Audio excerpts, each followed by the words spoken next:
السلام علیکم، آداب۔ میں اس ویڈیو لاگ کے ذریعے محترمہ نسرین جلیل صاحبہ کو یہ جواب دینا چاہوں گا جو انہوں نے ایک اپنے کسی پروگرام میں مظہر عباس کو اس سے گفتگو کرتے ہوئے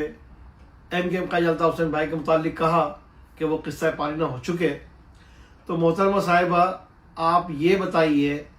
کہ اگر الطاف حسین بھائی قصہ پارینہ ہو چکے ہیں تو پھر آپ کو ذکر کرنے کی یا مظہر عباس کو یہ سوال کرنے کی ضرورت کیوں پیش آئی؟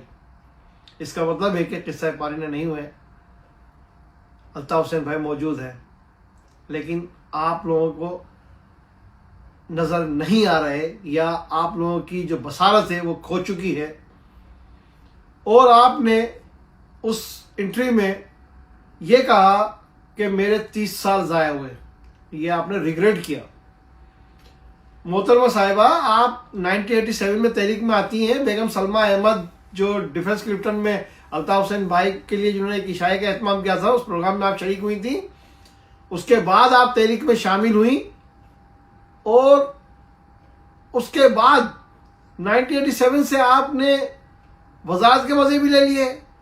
سفارت کے مزے بھی لے لیے، رکن پارلیمنٹ بھی بن گئی، سینیٹرشپ بھی حاصل کر لی، آپ کے شوہر نامدار وزیر بھی بن گئے،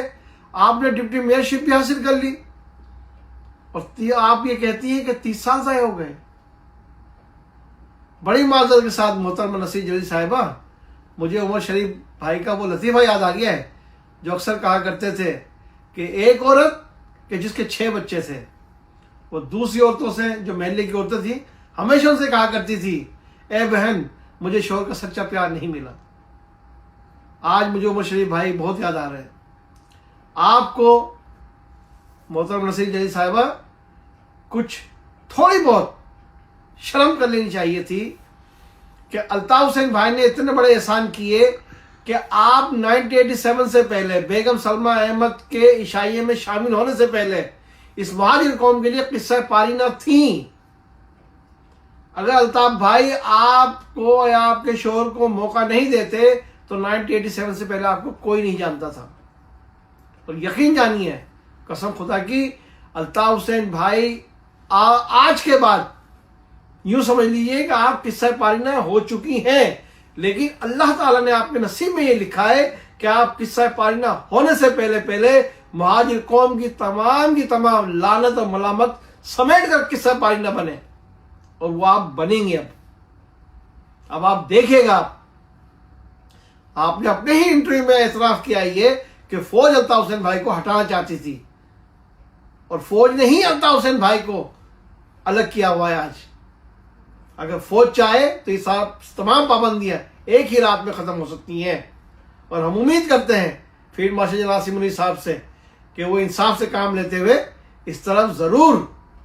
نظر کریں گے، اور اس معاملے پر غور فرمائیں گے